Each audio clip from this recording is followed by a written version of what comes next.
Welcome back to BadgerBlitz TV, your Rivals.com destination for all things Wisconsin athletics. I'm Matt Perkins, joined by BadgerBlitz.com publisher, editor-in-chief, John McNamara. Great to see you, as always, my friend. Absolutely, Matt. Good to see you too, buddy. It's an exciting time.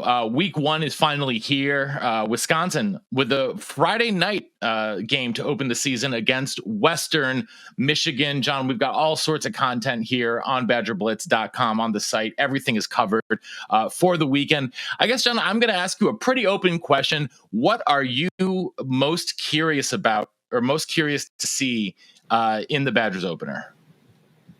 Yeah, these openers, I think you're curious about a number of different things because you've watched these guys, play in the spring and then obviously in fall camp. But this is at the start of the season is also a time where recruiting fans who have followed these guys through recruiting, they get to kind of see the new wave of talent. So obviously there's a lot of youngsters that could potentially play on Friday night against Western Michigan. But I think my focus will be on the offense and can that unit come out and look crisp and can they move the ball and can they do a lot of the things that they were not able to do, last season. So I think that's kind of a blanket statement. It's not super specific, but, I'm not necessarily looking for a point total or anything like that. I think you want to have a good feel for the offense and the offense doing what it's designed to do. And, not to bring up old stuff, Matt, but I think part of that is the timing and part of that is the snaps. And I think part of that has been corrected. So that's kind of my focus. But, week one, there's just so much to look for because, fans and people who write about the team, it's been a long time since you've seen a football game. So I think, media and fans alike are excited for week one. They may not be excited for a Friday night game, but that's probably a different topic. Yeah, and for me on the offense, I'm most curious to see if they can sustain drives and not just have it come in fits and spurts, but can there be 3 consecutive drives where they put together 6, 8, 10 plays or a big play, go downfield and score the ball consistently and not and give the defense a chance to actually rest on the sidelines. I think we saw way too many 3-and-outs last season, drives stalling out early on. I want to see consistency from that side of the ball. And for me, for defense, I'm just curious about what's the personnel in the front six. Like the opening week depth chart has 2 defensive line positions and 4 linebackers. And so is that what we see all day?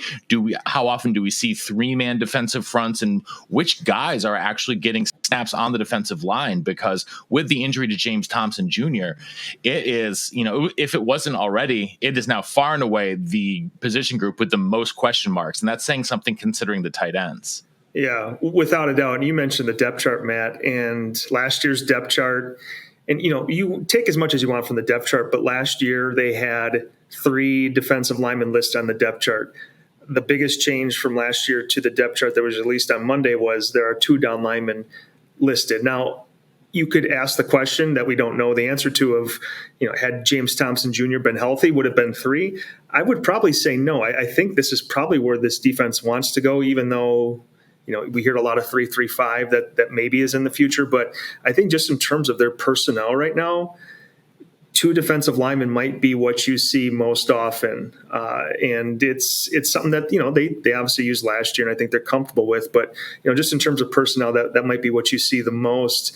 In just talking in general about offense and defense, I think that Wisconsin would love to keep it as vanilla as possible over the next 2 weeks before Alabama obviously comes to Camp Randall. You can get a little bit more creative. So, I think that you can take a lot of these from these games in terms of personnel and groupings and everything like that. But if Phil Longo and Mike Tressel have it their way, they won't show a whole lot in these first 2 weeks unless they absolutely have to.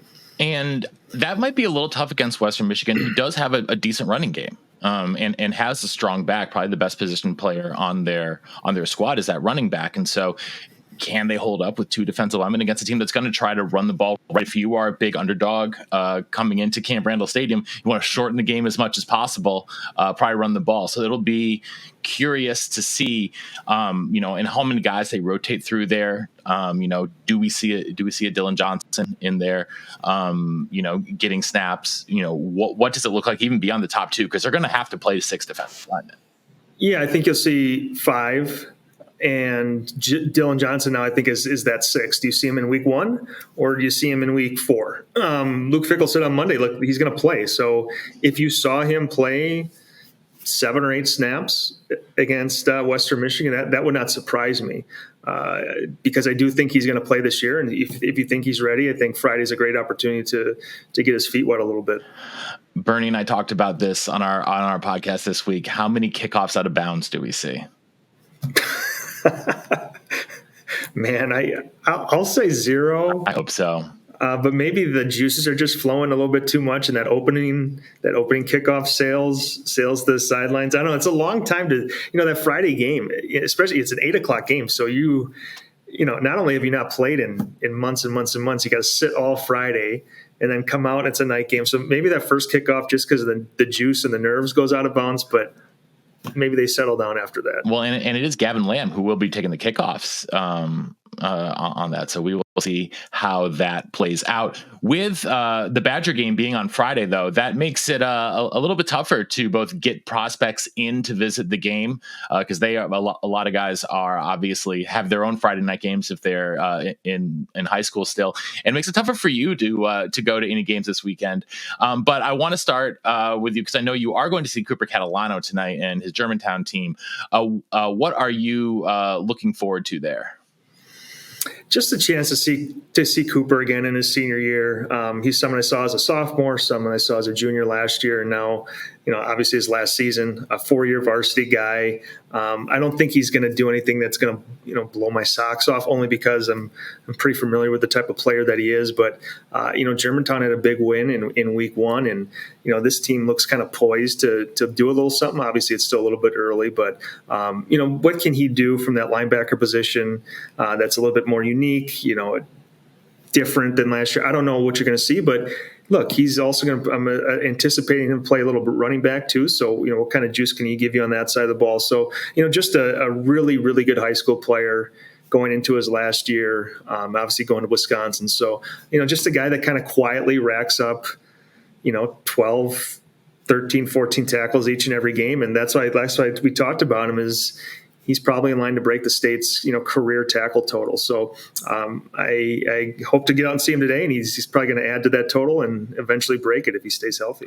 Yeah, they're playing Hartford tonight at Hartford, and I'm also, I want to see how Cole Reeder does, as sort of I don't want to say maybe a rising star at the offensive line position inside the state, because he's a good one, and I think there is, there's a lot of upside there with him. So it'll be interesting to see how he does.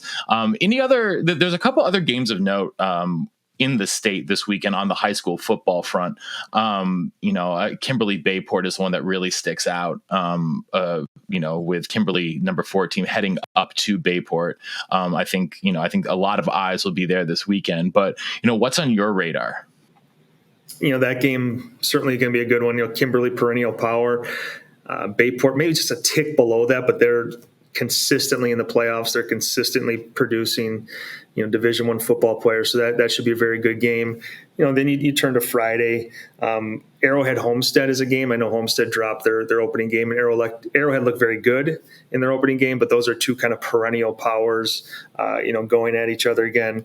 McGuanago, which has a very tough conference schedule, has also put together a tough non-conference schedule. They'll play Sun Prairie East, which is, obviously just – Sun Prairie got split up into East and West, but obviously that school's had a lot of really good tradition, and Sun Prairie East is a really good football program.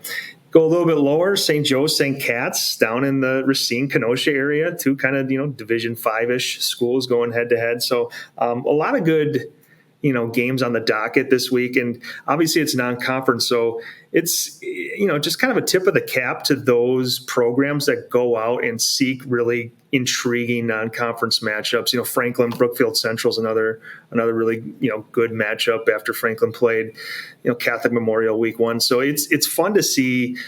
I don't want to say shy away from, because it's high school football, but these intriguing non-com matchups are certainly fun to cover and fun to follow in these first 2 weeks of Wisconsin football. And then, look, if you happen to be in Indiana on Friday night, you can catch a little Nazai Davis versus Eugene Hilton Jr., two big-time Wisconsin commits that are going head to head on Friday night. So if you happen to be in Indianapolis area, I would go check out that game.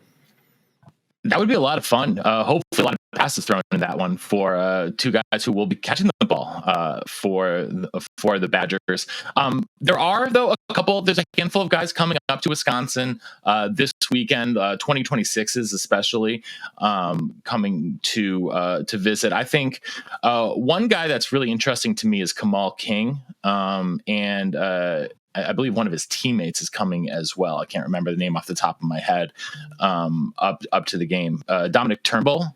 It's Turnbull and King, right? Let's talk about these two guys a little bit, because I know Florida kids, Wisconsin wants to keep recruiting Florida. Obviously, ton of talent down there. What do we know about them, and what's their, what's the interest level for these guys? Yeah, Turnbull is a kid, Rivals 250 kid. He's the headliner this weekend. And, like you mentioned, Matt, a game on a Friday night, your options are very limited. So, they're getting, 4 commits up there from that 2025 class, but it's only because those guys are playing on Thursday night. So, they'll be there. But you mentioned Turnbull and his teammate, Turnbull has the offer already from Wisconsin, so he's kind of the headliner. It'll be interesting to see how they kind of move forward with his teammate King, who's another defensive back. An offer wouldn't shock me, but I certainly don't anticipate it. So they've certainly made the most of their week, I should say, not necessarily weekend. They're going to see Minnesota tonight, which is Thursday, then travel down to Wisconsin. So it's a nice trip for those two. But Turnbull is certainly the headliner, the uncommitted kids. Like I said, Rivals 250 kid, a lot of big time offers. So Wisconsin's traditionally done well with defensive backs from Florida. So getting him on campus, I think, is a pretty big deal in a weekend that is going to be relatively quiet recruiting wise. But you have a guy like Samuel Simpson up there, in-state offensive lineman with an offer from Wisconsin. Look, he's a kind of guy where he has not given any indication that this will happen, but you keep getting these in-state kids coming up with offers, and look, sometimes it just clicks. So I'm not saying he will be committed. I'm not saying he told me can be committed or anything close to that. But when you get in-state kids up and up and up on campus with an offer, sometimes things can happen. Yeah, there will be a lot of Badger fans. I mean, always, of course, but really rooting for North Carolina this weekend to take down Minnesota, not just to see Minnesota lose, because that is something that makes Badger fans smile, but also because, it's never fun if you're on a visit to go to a loss. So, Badger fans will definitely be wanting to see that, as we always like seeing Minnesota lose. So, that's really it. Shorter show here today on Badger Blitz TV, just because, everything is covered over at BadgerBlitz.com. Any questions you have about the game, perspectives, previews, two deeps, analysis, it's over there at BadgerBlitz.com. Thanks to John and Seamus and everyone who's, Donnie, everyone writing over at the site, doing great work covering the Badgers. Make sure that you are subscribing to both the YouTube page and to BadgerBlitz.com. And so thank you for tuning in here to Badger Blitz TV. And until next time, we'll see you in the den.